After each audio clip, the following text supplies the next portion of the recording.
Hey, good afternoon, folks. So as promised in one of the other videos, we did our next series of dives, lumped them all together as one big video here. And the whole set of dives were all focused around diving on what's called the RMS Rhone, a British passenger and cargo ship that was commissioned in 1863 and sank at the British Virgin Islands in 1867. And it was sunk during a hurricane, and all 123 passengers on board, to include the crew, died. So in this video, we spent the whole day making 2 dives with a 5-man dive team on the Rhone. Dive 1 consisted of diving starting at the midsection of the ship and then making our way to the bow section. And as you see here in one of the videos, we actually penetrated from the midships and made our way out through the bow section inside the ship hull. And on the second dive, we hit the stern section, and what you'll see is the aft mast in addition to the rib of the hull, what's left of it, and we swam underneath the prop that still exists. Pretty uneventful start of the dive with everybody sort of hamming it up for the camera.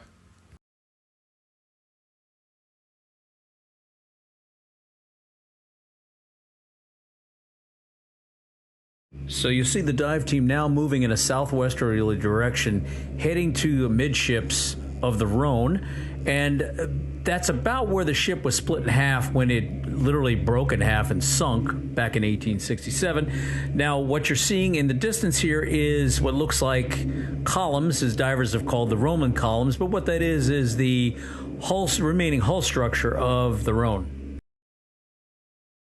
So as the team swims forward, you'll notice that there isn't that much left of this wreck, considering the fact that it's been underwater for 157 years.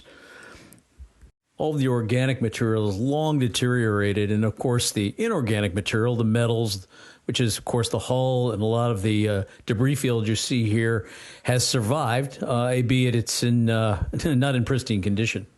So as you see the team continue making its way forward, you'll notice the ship is laying on its starboard side and huge cracks between the deck plates separating literally from the side of the hull. And as usual with metal structures, you'll see a lot of the deck rigging, what's left of it, pretty rusted away. Although some of it, you can see the outlines of some of the deck rigging still there. There's a number of ballards, and the team is inspecting the foremast as well. So if you notice, the RMS Rhone, or otherwise the Royal Mail Steamer, has quite a bit of marine life on it. Over the years, the ship itself has become what essentially is an artificial reef, and in 1980 was declared as a national park, so it is protected and there's no spearfishing allowed on it. Another interesting note is in 1977, the Rhone was the site of the filming of the movie The Deep. They used some of the ship's sections to film some of the underwater sequences.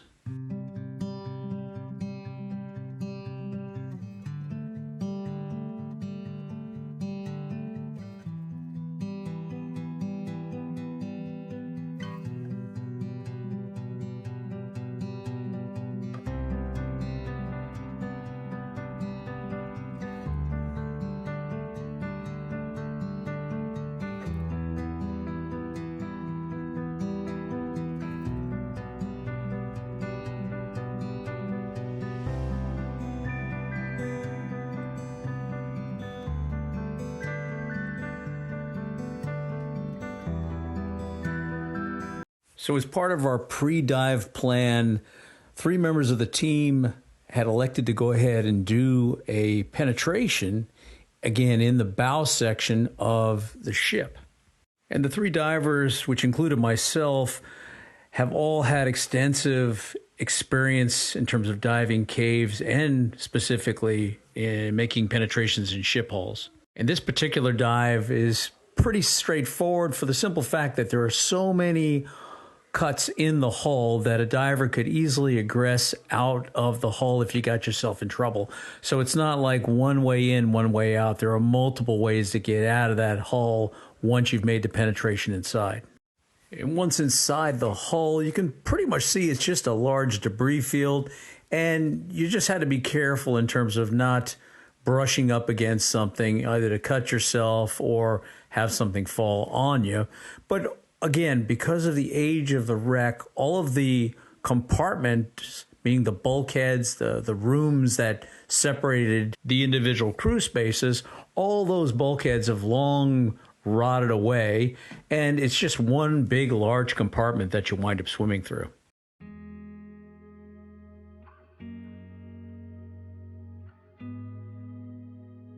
And like in all protected national parks, if you find a souvenir, you're not supposed to take it with you.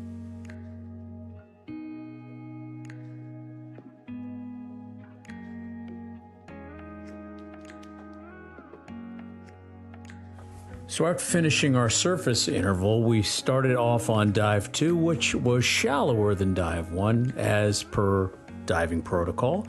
And in this case, we headed out in a southwesterly direction, landing on top of the ship's anchor and then swimming over to the stern of the ship.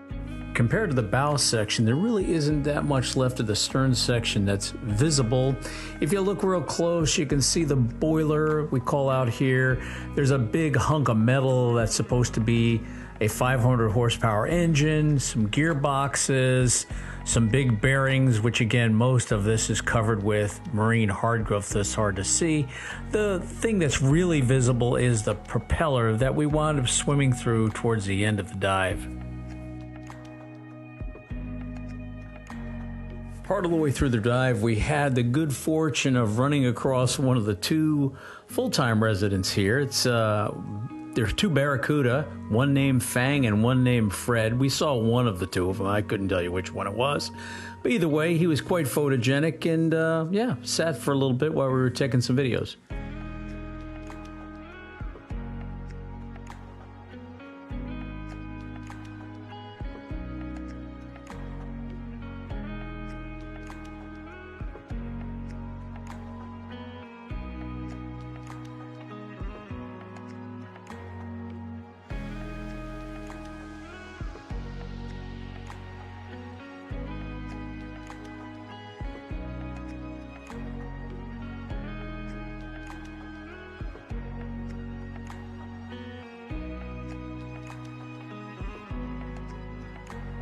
So in the stern section of the ship, the propeller is still intact. Now, it's an 18-foot or about approximately 6-meter propeller.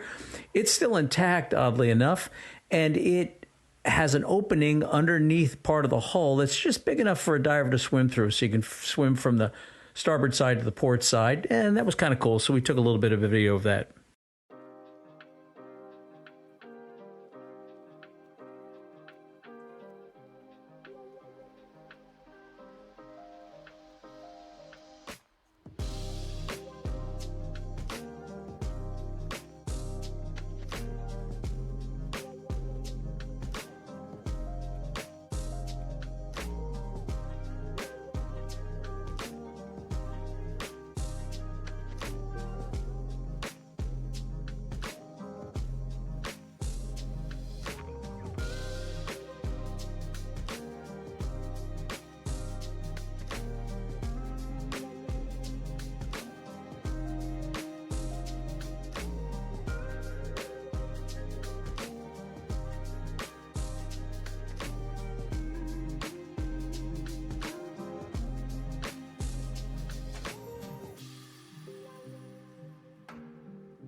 This is the point in the dive when you're reminded that you are diving on a marine sanctuary, when the spiny lobsters are just sitting out for the world to see and happy to let you sit and video them.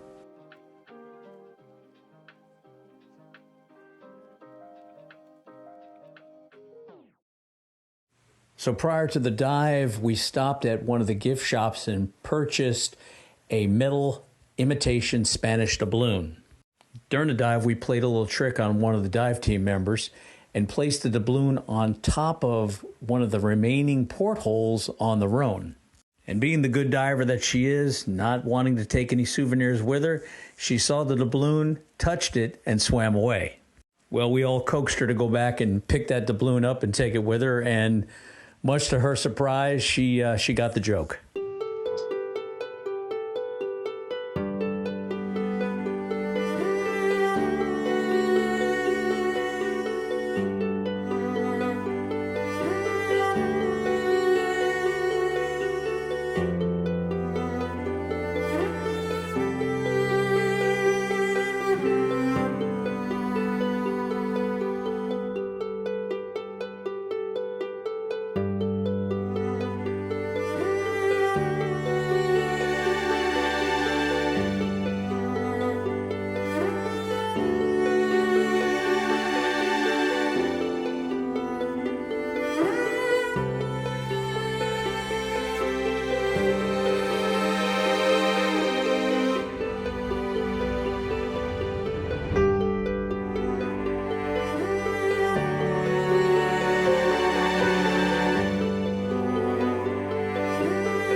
Well, that's the last of our videos here for the BVI.